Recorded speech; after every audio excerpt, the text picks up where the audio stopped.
I moved to Jackson in 1979 from Hattiesburg, from New Orleans.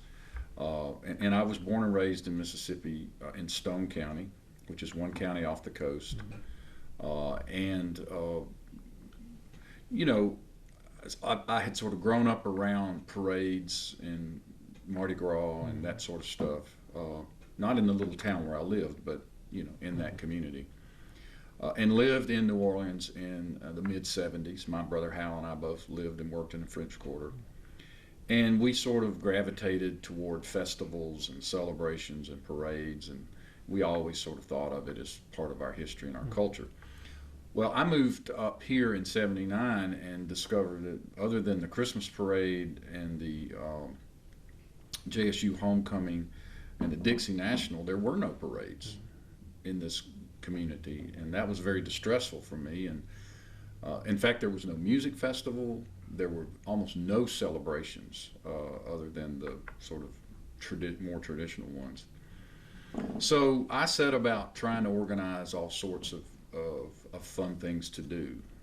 What I discovered about Jackson was that it was a place where people lived and worshiped, but they did not party in their own hometown. They would go out of town to Ole Miss or to Starkville or to New Orleans or to Memphis to have a good time. That it was a place where people just didn't really think of as a fun place. So, my thing was if I was going to live here, I was going to have some fun. And I found a bunch of people who bought into that philosophy, and we started doing things. So, my day job was running first Oliver's Restaurant and then George Street. But what I was doing when I wasn't sort of managing the restaurants was trying to come up with events and ideas. And we started having parties and live music at George Street after I got there. And we had been having a traditional St. Patrick's party. We'd have a Mardi Gras party. We'd have a party for everything. When you're in the bar and restaurant business, you're always coming up with special ideas to try to get attention and get people interested.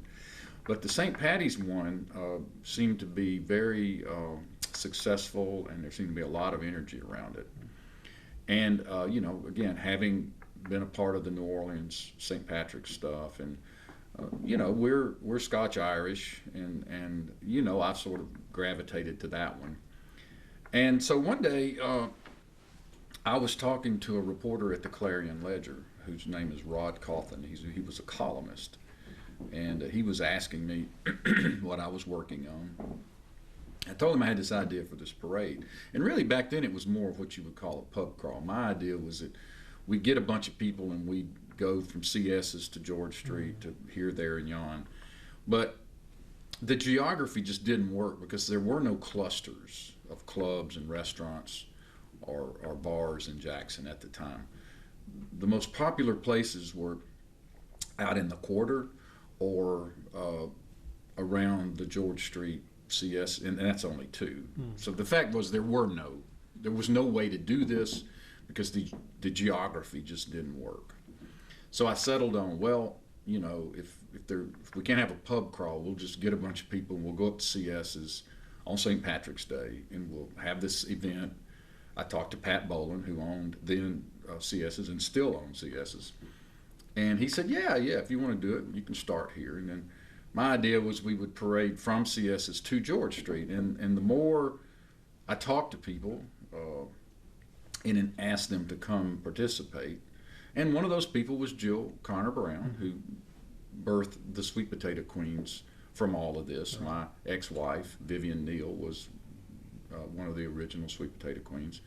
When I called Jill on the phone, I said, I'm going to have a parade. She said, great, I'm going to be a Sweet Potato Queen, and I'm going to get Vivian and some of my friends to join me. And I mean, there were a lot of conversations like that.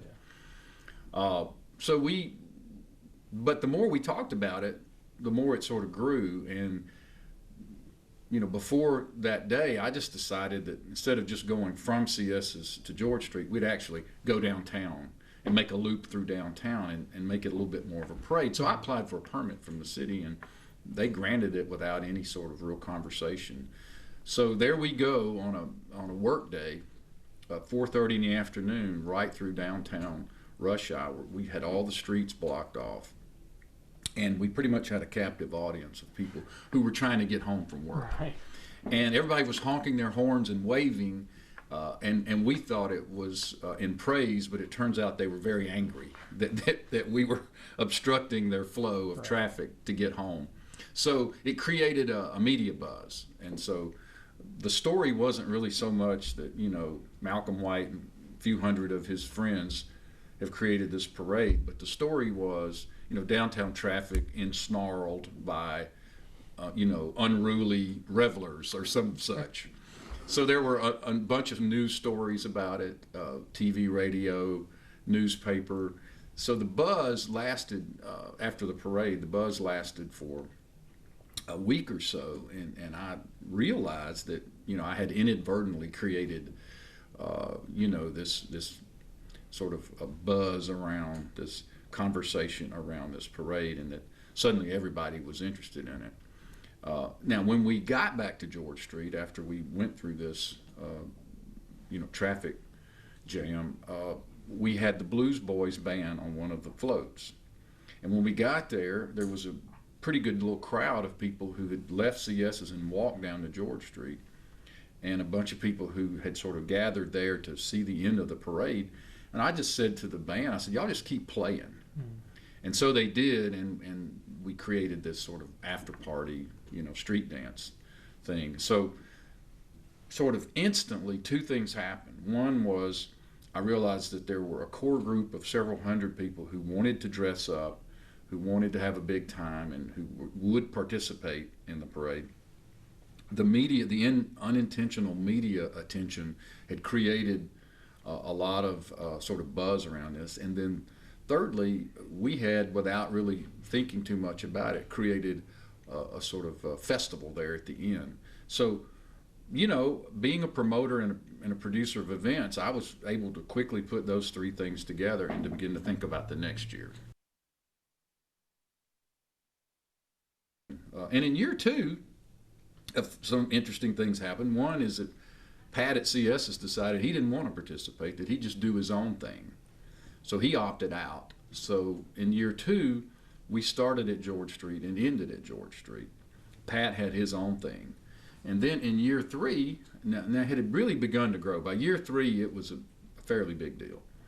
Year three, we went down to what is now the Howell & Miles building, which I had a lease on even back then.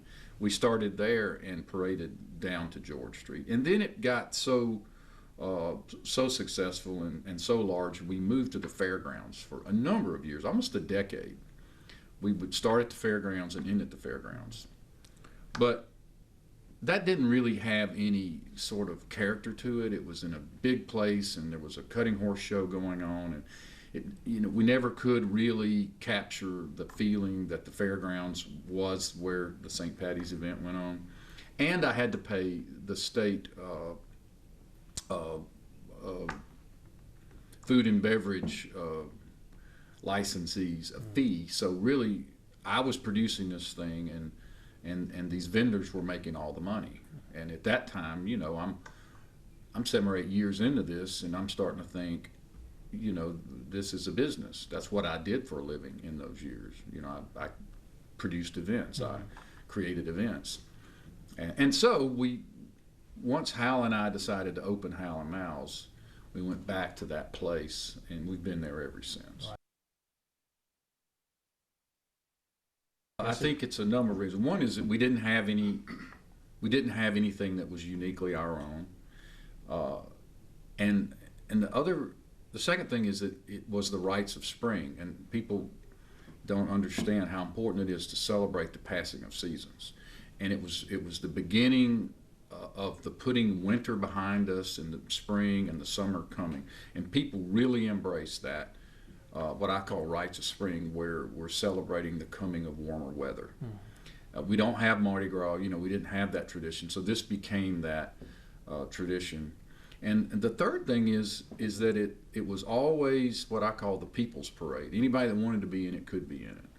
And while it was loosely based on the traditions of St. Patrick's, we never really called it a Celtic celebration. We just said St. Patty's. We kept it very casual.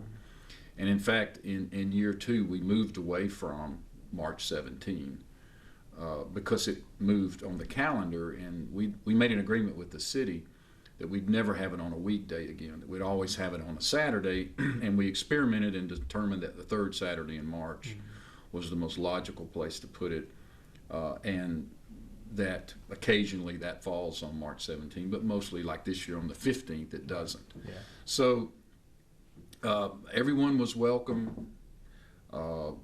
It signified the coming of spring, the changing of seasons. It was the first thing where Jacksonians felt like we can kind of put our signature. This is our event. We celebrate our culture, poke fun at ourselves. This is our moment, and I think those are the main reasons that it just took off. Because it's a gift to the city, and I made a commitment, and I have tried and tried and tried to figure out some sort of plan for the future. I've approached the Convention and Visitors Bureau. I've approached Downtown Jackson Partners. I've spoken to my family about this. I've spoken to all of my partners, like who wants to do this 5 years from now, 10 years from now, and that sort of stuff. And we don't have a plan yet for secession. We've talked about it, and I'm really anxious to get a plan. We spoke to the Community Foundation of Greater Jackson this year about setting up some sort of 501c3 fund with them sort of coming on, and that didn't work out this year. So it's a conversation that I've had often, but I still haven't figured that piece out yet. But I do it because it's too important just to say I'm tired and I don't want to do this anymore, because there are thousands and thousands and thousands and thousands of people who expect it, who look forward to it. It's important if the Convention and Visitors Bureau promotes it as one of our big events. The city promotes it as one of its big events. The state promotes it as one of its big events. It would be a real shame if it didn't happen, but yet, in the end, it's like if I get up one day and decide I don't want to do it anymore, right. Lord only knows. I don't know what happens after that, honestly. I don't spend a lot of time thinking about legacy.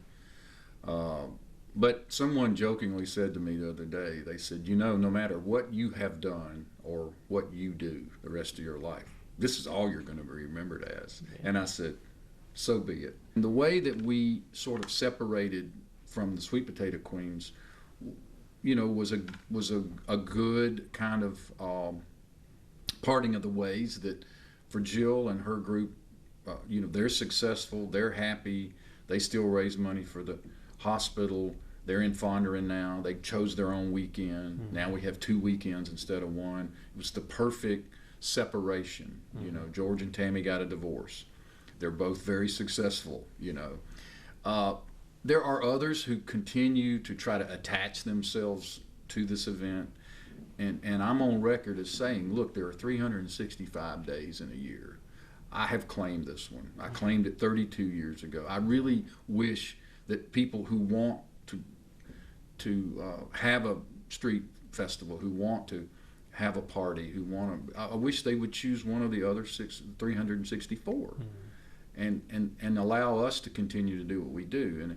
And so sometimes I get discouraged that every time I look up, some company, some business is claiming the parade is theirs, or the street after party is theirs, or the original this or the original that. Where were they 32 years ago when I was dragging barricades around and trying to raise enough money to pay for some advertising, and going out and begging people to participate. I didn't see any of those people back then. I think to them it means this is Jackson's celebration of spring. I think this is our parade. I think it looks like Jackson. I think it is a great sort of indicator of our sense of humor, of our joyfulness, of our hospitality. It is a giant homecoming. It is a giant free tailgate. 75,000 plus people assemble in a small area of downtown Jackson every year, and are having a big time, and everybody's smiling. And there are two things that to me are very indicative of success of this. One is there's a billboard on High Street right now where the sheriff has rented a space, and he's dressed in a green suit, and he says, "Happy St. Patrick's Day," from the sheriff, and he's African American. Mm-hmm. So I think that tells you that we transcend this idea that this is for white people and it's St. Patrick's and it's Celtic. It's not. It is St. Patty's. It's for everybody, and everybody's welcome and everybody's invited. We don't discriminate. We encourage. It is a joyful time for everyone, and everyone is invited. That's one thing. The second thing is, for years and years and years, probably for 30 years, I've always had a New Orleans brass band lead this parade, because that's the part that my brother Hal and I consider part of our heritage, the brass band tradition. We've always hired a New Orleans brass band, Rebirth, Pinstripe, Dirty Dozen. We've always brought them up here and had them lead the parade. 2 years ago, Jackson founded its own brass band called Southern Comfort Brass Band. They're Jacksonians who played horns at Jackson State's marching band, and they are a true marching brass band, and they're Jackson-based, and we now hire them. And to me, that is very telling that we have embraced this little goofy idea 32 years ago of having a parade led by a brass band, and everyone is welcome. And you don't think that would have happened if not for the past 30 years? There's no way it would have happened. Yeah. There would have been no opportunity for a brass band. And you know, that genre of music is very popular now. It didn't used to be. I mean, brass bands play in clubs now. Brass bands don't just lead parades. Brass bands don't just show up at ribbon cutting. I mean, but back in the day, Jackson, I've done some research on this. Jackson used to have a brass band called the Gem, G-E-M, the Gem Band. And they would show up at ribbon cuttings and at the airport and dignitary. You know, they did that function that a brass band in New Orleans does. And now we're back to that, and we have our own Jackson-based brass band. And I think in some small way, this parade and this sort of celebration of culture has contributed to that, and that to me is a chief indicator of how far we've come. I march in a group called the Otuck Society, and there's a lot of different groups that participate, and this is just a group that my brother Hal and I started probably in year 2. First year, I just walked down the street with a shillelagh and a goofy hat on. I mean, I didn't have a real theme. But I got my brother and some friends in year 2, and we started this thing where we put on a tuxedo. Again, this is something we got from New Orleans. In New Orleans, there are these groups that march around on St. Patrick's Day through the French Quarter. They wear tuxedos. They hand out carnations for kisses. They're primarily male organizations, but not exclusively. So that was something we borrowed and started the O-Tux Society. And we wear tuxedos or something that looks sort of like a tuxedo, and we do this thing. But, I feel a great sense of pride and accomplishment, and I'm real proud of Jackson, because when I look out there, I see black, white, young, old. I mean, I see the diversity of the city, and everybody has one thing in common, and that is they're all smiling. They all want beads. They all want kisses. They all want a flower. They're all ready for winter to be over and for spring to begin. But I will tell you this year, since my brother passed away last year in March, not too long after the parade, it's going to be a really difficult year for me to march out there and face all of this without him. But that's life. That's just part of life. And I know my brother would say, let the parade begin. And his son is wearing his kilt. His son is carrying his cane. And that's what tradition is all about. That's how culture gets created. You know, whether it's music, literature, architecture, the Civil War, civil rights, sacred spaces, the arts. I mean, the components of culture, and in this case, you know, this parading, brass band, families, groups coming together, tailgating. That's how culture is created, and the handing off and you know the next generation piece of it will occur this year, and it will be both painful and beautiful. And I dread it, and I look forward to it. You know, it's that paradox of growing older and understanding that life is a journey, not a destination. And I will be both proud and happy and joyful and very sad at the same time not to have my brother there. The old Capitol and the stretch of Capitol Street where State and Capitol meet is up on the LaFleur's Bluff, which is what we were before we were Jackson. We were LaFleur's Bluff, and it was the bluff of the river. And so it's on a hill, and when you get past that and you go down Capitol Street and you look back, it's a magnificent sight to see all of these people standing out on the street, smiling, laughing, catching beads, and the old Capitol as a backdrop. And that is one of my favorite images for me, is when I walk through there and I get down a couple of streets and I turn and I look back and I think, this is amazing. This is absolutely amazing. And how great it is to see Jackson, you know, come out and celebrate the passing of wintertime, and to be kind of all one on that day, you know. So it's cool, and I look forward to getting back to it. This year, you know, one of the things that's different is that Capitol Street is under construction. We've always paraded on Capitol Street, but this year it's under construction due to the return of the two-way traffic construction.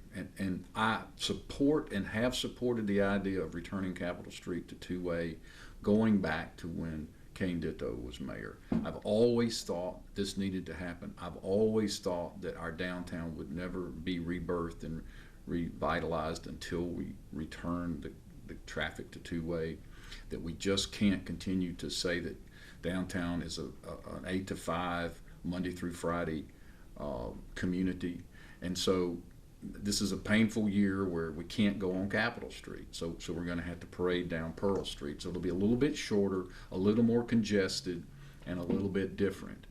But the good news is next year when we go back on Capitol Street, we'll actually be celebrating the return of the two-way traffic to Mississippi's, really one of its most celebrated streets. And that'll be a great day. And so in year 33, we'll be celebrating the two-way, the return of the two-way to downtown Jackson. So that's all me, and you know, I enjoy choosing the themes. I have a group of friends who I sort of bounce it around. And again, I think of that as the part of sense of humor. I think that's the part where we poke fun at ourselves. We poke fun at something that's happened.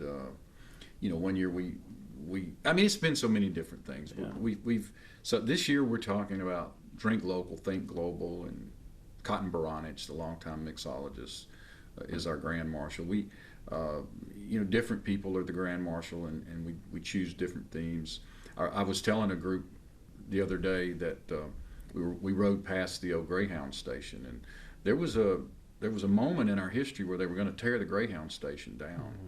And build an office building there. And the theme of the parade that year was Irish to Save Downtown. And we literally created a conversation around not tearing down the Greyhound, and in fact stop tearing down all of these beautiful historic downtown buildings and restore them. And I'm not saying that the parade or the theme was totally responsible for that, but sometimes we try to be the conscious of the town.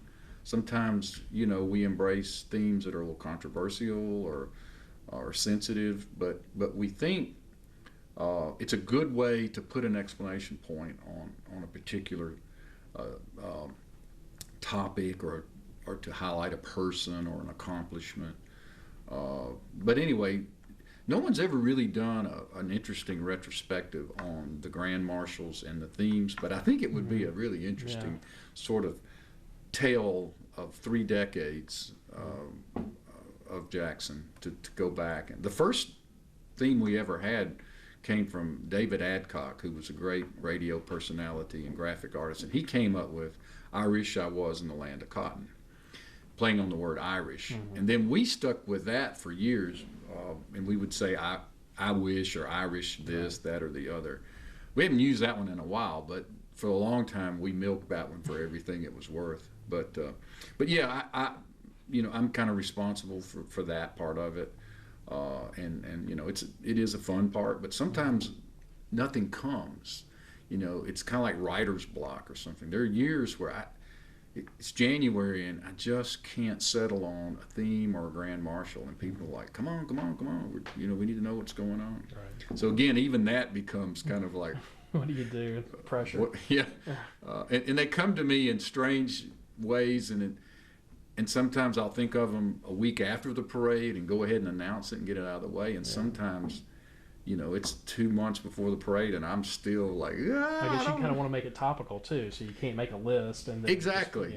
We did 16 scandals one year for our 16th anniversary. Okay. And as I recall, that was also the year that Bill Clinton got in so much hot water. And so some of the cartoonists and some of the writers connected Bill Clinton to the scandal, and that became a sort of unexpected sort of right. I'm piece sure some of the floats had the floats, they get to really, well, first of all, they do what they want to do. They either embrace the theme or not. A lot of people totally ignore the theme, and that's fine with me. It's there as a suggestion. Right. But a lot of people do embrace it, and that is where it really gets funny. And the creativity on those floats and in the costumes, it's just amazing. And that's what I take the most pleasure in, is seeing Jackson be creative and stretching a little bit, getting out of the box, and and getting out there and doing some interesting things. And so that's a fun time for me, because I get to see it all, because I have no idea what people are doing until I see it that day. No clue. No one asks me, no one checks it, no one sends me a list of what they want. Everybody does their own thing. And in years past, they've gotten a little wacky with it. We've had to reel it back in, thus the rules and regulations. So, it's a work in progress. Every year we learn a little bit more. Every year the city or the county or the fire department or the hospital or some of the sponsors will say, hey, we had an issue with this or that. Let's talk about next year. And we're always tweaking it. We're always trying to figure out how to make it better, how to make it more entertaining, and to make it safer. The cleanup is enormous. It costs a lot of money, and it takes a lot of time. And we start on it the second the last float finishes the route. We start cleaning and trying to put downtown back to where, when the people who come to work on Monday morning who left on Friday will not necessarily notice that there were 75,000 people down there, and a bunch of bands and all of that. So we have a huge responsibility to the city to return it to the way that we found it, if not better. I mean, sometimes you'll see people downtown a week and a half after the parade still cleaning, trying to make sure that the beads are out of the trees and the litter is picked up. I mean, I'm a huge litter supporter of non-litter. I don't know what you'd call me, and it drives me crazy to see litter in downtown, and particularly if it came from my parade or my event. And you'll see me all over downtown walking around picking stuff up a month after the parade, just because I don't want to see plastic beads or plastic cups or paper or whatever on the streets that somehow negatively connected to what I'm trying to do, which is positive. So that's a big deal to me.